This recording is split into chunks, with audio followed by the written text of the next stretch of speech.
Hello student, welcome back to another class. Today we will study social science of standard 5th, block number 6. Block name is public facilities. Facilities means services. हमारे सहूलियत के हिसाब से government हमें कुछ facilities services provide करती है, उसको हम पब्लिक फैसिलिटीज़ बोलते हैं। पब्लिक मीन्स आम जनता जो होती है उनके वास्ते गवर्नमेंट जो फैसिलिटीज़ देती है उनको हम पब्लिक फैसिलिटीज़ बोलते हैं।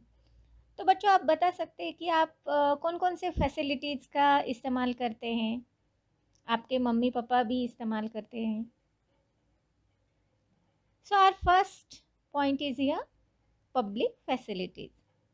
The government provides some facilities for our use. These are known as public facilities. जो गवर्नमेंट है वो हमारे इस्तेमाल के लिए, सहूलियत के लिए कुछ फैसिलिटीज़ जो सुविधाएं होती है वो प्रोवाइड करता है, जो जिसको हम क्या बोलते हैं? पब्लिक फैसिलिटीज़ बोलते हैं। सम एग्जाम्पल्स आर, उसके कुछ एग्जाम्पल है, जैसे कि पब्लिक टॉयलेट्स, सुलभ शौचालय आपने देखे होंगे, जो बस स्टैंड के बाजू में वगैरह होता है, कहीं पर भी किसी जगह पे, खास जगह पे होता है, उसको public toilets. Trains, buses, schools, hospitals, electricity and roads. These are shared by or can be used by everyone. हम ट्रेन का, कुछ लोग ट्रेन का इस्तेमाल करते हैं, कुछ बस का इस्तेमाल करते हैं। गवर्नमेंट के स्कूल्स होते हैं, हॉस्पिटल्स होते हैं, इलेक्ट्रिसिटी प्रोवाइड करती है, और रोड होते हैं जिसका हर कोई इस्तेमाल करता है। Public facilities meet the needs of different people and the community as a whole. For example, a school in the village or community will help many children to get an education. Similarly, the supply of electricity and water in an area helps the houses, schools, shops and factories in that area to run smoothly. Villages में आपने देखे होंगे कि school है, government के बड़े बड़े school हैं, जिसमें जो पुअर चिल्ड्रन है उनके बच्चे स्कूल में जाते हैं, गवर्नमेंट स्कूल में सीखते हैं, ताकि हर कोई भी बच्चा बिना सीखे शिक्षा से परे ना रहे, शिक्षा से दूर ना रहे, हर किसी को शिक्षा का हक मिले। इसके लिए गवर्नमेंट ने ये सुविधा स्कूल की प्रोवाइड की है। उसी तरह से इलेक्ट्रिसिटी और वाटर, पानी और इलेक्ट्रिसिटी भी प्रोवाइड करता है, ताकि विलेजेस के या उस एरिया के जो हाउस है, स्कूल्स है, शॉप्स है और फैक्ट्रीज़ है, वो एरिया इलेक्ट्रिसिटी और वाटर, ये दोनों उनकी नीड है, आवश्यकता है। इलेक्ट्रिसिटी के बगैर तो कोई फैक्ट्री नहीं रन कर सकती, और वाटर के बिना तो कोई भी घर भी नहीं चल सकता, स्कूल नहीं चल सकती, क्योंकि पानी को जीवन यूं ही नहीं कहा जाता, क्योंकि पानी जीवन है। तो इलेक्ट्रिसिटी एंड वाटर वो भी प्रोवाइड करता है गवर्नमेंट, ताकि उस एरिया जो है वो स्मूथली रन कर सके, चल सके। These facilities can further help workers to run workshops and farmers to run pump set for irrigation. Electricity जो है वो कैसे हेल्प करती है? जो वर्कशॉप है वो चलाने में मदद करती है, और फार्मर जो किसान है, उनके जो पंप है, पानी देने के जो पंप होते हैं ना, वो चलाने के लिए इलेक्ट्रिसिटी मदद करती है। Irrigation means supplying land with water from ditches. In this way, many people benefit from public facilities. We also use other public facilities such as fire brigade, banks, theatres, parks, gardens, and swimming pools. Each person must use these facilities properly and treat them with care. इसके अलावा जो school है, electricity है, water है, roads है। उसके अलावा भी हम कुछ और पब्लिक फैसिलिटीज़ का यूज़ करते हैं, जैसे फायर ब्रिगेड है, बैंक्स है, थिएटर्स है, पार्क है, गार्डन है और स्विमिंग पूल्स है। आपने कभी ना कभी इस्तेमाल किया होगा ना बच्चों इस पब्लिक फैसिलिटीज़ का। हम सभी इस्तेमाल करते हैं जीवन में कभी ना कभी। तो हर किसी को इस पब्लिक फैसिलिटीज़ का अच्छे से इस्तेमाल करना है और उसका कोई भी नुकसान न करते हुए उसको केयर के साथ हैंडल करना चाहिए हमें। लोग क्या करते हैं, ये पब्लिक फैसिलिटीज़ है, ये गवर्नमेंट के है, इसलिए उसको ठीक से हैंडल नहीं करते, उसको गंदा कर देते हैं। जैसे गार्डन में जगह जगह डस्टबिन होते हुए भी जो कचरा है वो इधर उधर फेंकते हैं। थिएटर में, बसेस में, ट्रेन में भी कचरा इधर उधर फेंकते हैं, डस्टबिन में नहीं डालते हैं। आपने देखा होगा थिएटर में, ट्रेन में जो वॉल होते हैं या सीट्स के बाजू में होते हैं, वहाँ पे लोग थूकते हैं। बस स्टैंड में देखा होगा, जिधर उधर भी कचरा डालते हैं, थूकते हैं। तो ये जो पब्लिक है वो जो गवर्नमेंट की प्रॉपर्टी है उसको ठीक से हैंडल नहीं करती। ये जो सोच है, ये बिहेवियर है, वो गलत है। गवर्नमेंट ने जो फैसिलिटीज़ हमको प्रोवाइड की है उसका केयर करना हमारी ज़िम्मेदारी है, पब्लिक की ज़िम्मेदारी है। तो उसको हम बहुत ही अच्छे से उस प्रॉपर्टी को ट्रीट करना है, बहुत ही उसकी केयर करनी है। तो ये हमारी ज़िम्मेदारी है। एक अच्छा नागरिक होने की जो ज़िम्मेदारी होती है वही कि वो पब्लिक प्रॉपर्टी को अच्छे से हैंडल करे। You learned about public facilities. So students, क्या आप बता सकते हैं कि आपके स्कूल में आपके लिए कौन कौन सी फैसिलिटीज़ है?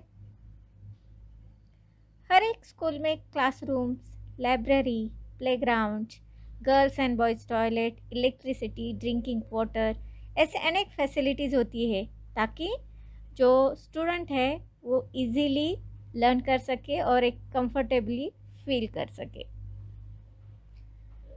हमारे स्कूल में भी स्टूडेंट के लिए ये सारी फैसिलिटीज़ है। So our second point is here, facilities in school. Schools provide us many facilities. These facilities help students to learn easily and more comfortably in school. Some of these facilities are listed below. School जो है अपने student के लिए वो अच्छे से पढ़ सके और वो कंफर्टेबली महसूस कर सके, इसके लिए हर एक स्कूल में बहुत सारी सुविधाएं होती है। वो कौन कौन सी सुविधाएं होती है, फैसिलिटीज़ होती है, वो आज हम इस पॉइंट में सीखने वाले हैं। पहला है school building. A school provides a building which has classrooms with sitting arrangements. The building also has many other facilities.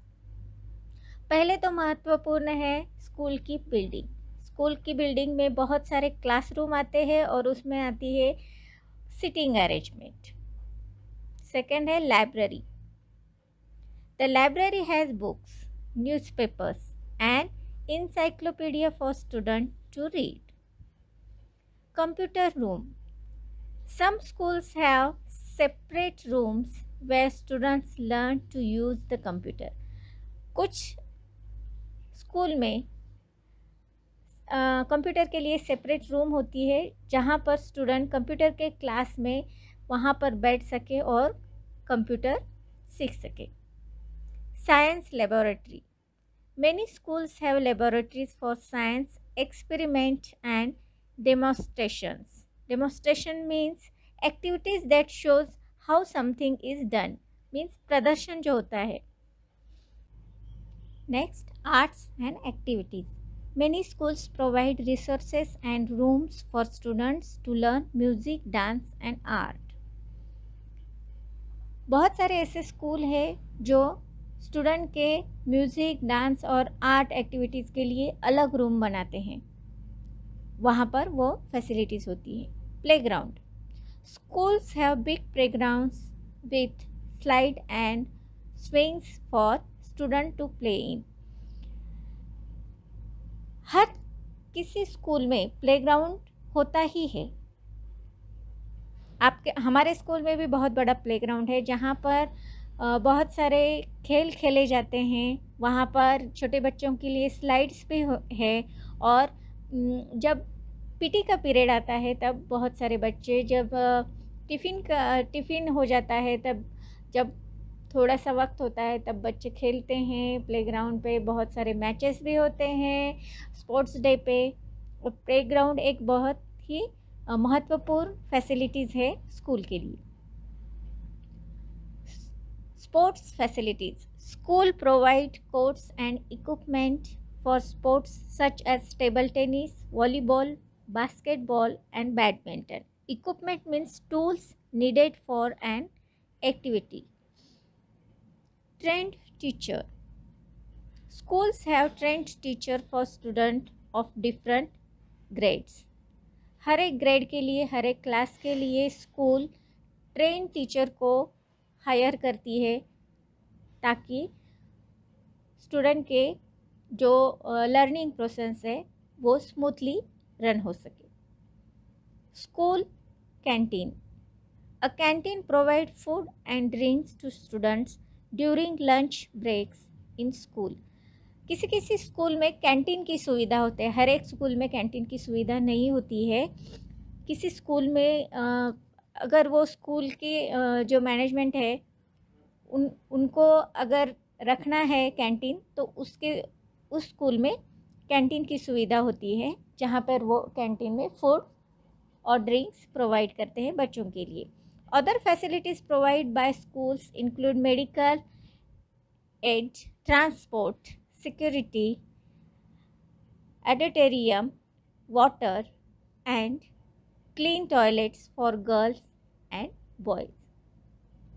और भी कुछ ऐसे फैसिलिटीज़ है जो स्कूल प्रोवाइड करती है, जैसे मेडिकल रूम है, ट्रांसपोर्ट है, जो स्कूल बसेस है, वैन है, सिक्योरिटी है, सुरक्षा है।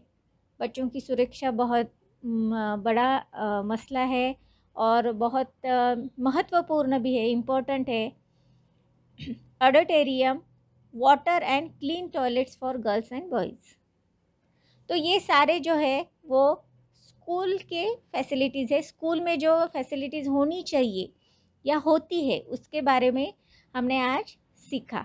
आपके पेज नंबर, यहाँ पर एक एक्शन बोल के एक क्वेश्चन दिया है, उसमें एक बॉक्स में स्कूल की फैसिलिटीज़ लिखी है, प्लेग्राउंड, गर्ल्स टॉयलेट, लेबोरेटरी, बहुत सारे फैसिलिटीज़ लिखी है। और उन्होंने क्वेश्चन नंबर ए में लिखा है कि tick the facilities that your school has.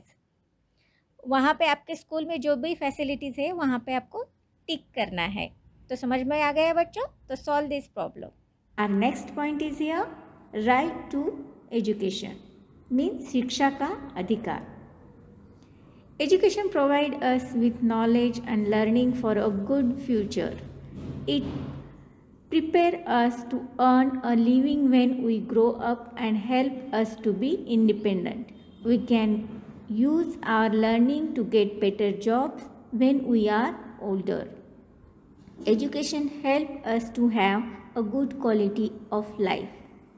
इसका मतलब है शिक्षा हमें अच्छे भविष्य के लिए, अच्छे फ्यूचर के लिए ज्ञान और सीख प्रदान करती है। जब हम बड़े हो जाते हैं तो हमें एक जीविका कमाने के लिए तैयार करती है और हमें इंडिपेंडेंट बनाने में भी मदद करती है। जब हम बड़े हो जाते हैं तब अपनी इसी शिक्षा का उपयोग बेहतर जॉब पाने के लिए और एक बेहतर क्वालिटी लाइफ जीने के लिए करते हैं। Each child has the right to go to school. Figure number 2. Look at figure number 2. Every child has the right to go to school. हर बच्चे को स्कूल जाने का अधिकार है। The Indian Constitution promises the right to education for all children between the ages of 6 to 14 years. The Right to Education Act states that every child between 6 to 14 years must go to school and complete their primary education. The government provides free and compulsory education to children of this age group. Schools are set up by the government for this purpose. Children with special need get free education till they are 18 years old. Set up good schools to provide education to all children is an important part of the right to education. इसका मतलब है हर बच्चे को school जाने का अधिकार है. आपने फिगर नंबर 2 में देखा. भारतीय संविधान में 6 से 14 वर्ष की आयु के बीच सभी बच्चों के लिए शिक्षा का अधिकार का वादा किया गया है. शिक्षा का अधिकार अधिनियम कहता है कि 6 से 14 साल के बीच के प्रत्येक बच्चों को स्कूल जाना चाहिए और अपनी जो प्राइमरी एजुकेशन है वो पूरी करनी चाहिए. सरकार बच्चों को मुफ्त और अनिवार्य शिक्षा प्रदान करती है. अनिवार्य मीन्स कंपलसरी शिक्षा वो प्रदान करती है. विशेष ज़रूरतों के साथ मुफ्त शिक्षा सरकार द्वारा दी जाती है. बट कब तक दी जाती है? जब तक बच्चा 18 साल तक नहीं हो जाता. 18 साल तक ये शिक्षा उसे सरकार मुफ्त में प्रदान करती है. इसके लिए सरकार ने अनेक अच्छे विद्यालय भी स्थापित किए गए हैं सरकार द्वारा. जो बच्चे हैं, जो चिल्ड्रन हैं, वो राइट टू एजुकेशन का एक महत्वपूर्ण हिस्सा है. Our next point is here, development of school. A school run not only with the help of the people who works there, but also with the help of a lot of other people. The community, parents and the government play an important role in the development of a school. एक जो school होता है ना केवल वहाँ काम करते लोगों से चलता है, बल्कि बहुत अन्य लोगों की मदद से भी स्कूल रन करने में मदद मिलती है. जैसे कि कम्युनिटी है, पेरेंट्स और गवर्नमेंट एक स्कूल के विकास में मतलब डेवलपमेंट में एक महत्वपूर्ण रोल निभाते हैं. These people can support the school in many ways. They can help in the building of classrooms, libraries and laboratories and keeping them in a good condition. They can help in organizing events in the school. They can also help in getting resources for the school. इसका मतलब है ये जो लोग होते हैं वो school को अनेक प्रकार से सपोर्ट करते हैं. वो क्लासरूम, लेबोरेटरीज, लाइब्रेरीज के निर्माण और उन्हें अच्छी स्थिति में रखने में मदद कर सकते हैं. वो स्कूल में जो इवेंट होते हैं, प्रोग्राम होते हैं, उसे अरेंज करने में और संसाधन प्राप्ति करने में भी स्कूल की मदद कर सकते हैं. Parents teacher meeting. Look at figure number 3. Parent teacher meeting in a school. आपके पेरेंट्स में भी आते होंगे स्कूल में. सभी स्कूल में पेरेंट्स और टीचर की मीटिंग रेगुलरली अटेंड की जाती है और वहाँ पे बच्चों की प्रोग्रेस के लिए जानने के लिए पेरेंट्स आते हैं. Parents teacher meeting are a very important way for parents to be involved in the running of a school. All schools hold parents-teacher meeting regularly to tell parents about the progress of their child and inform them about what is happening in the school. Parents teacher meeting एक अच्छा और महत्वपूर्ण तरीका है कि school के कैसे चलती है और पेरेंट्स को स्कूल चलाने में शामिल होने का एक बहुत ही इम्पोर्टेंट तरीका है. सभी स्कूल में regularly parents teacher meeting arrange करते हैं ताकि टीचर उनके बच्चों की प्रोग्रेस के बारे में उनको बता सके और स्कूल में क्या क्या हो रहा है, उनका बच्चा पढ़ाई में कैसा है और अन्य इसमें कौन से खूबियाँ हैं जिसमें वो आगे बढ़ सकता है, इसके बारे में वो पेरेंट्स को बता सकते हैं. So student, I hope you understood. In this lesson, we learned 4 points. These are public facilities, facilities in school, right to education and development of school. So here we finished book number 6.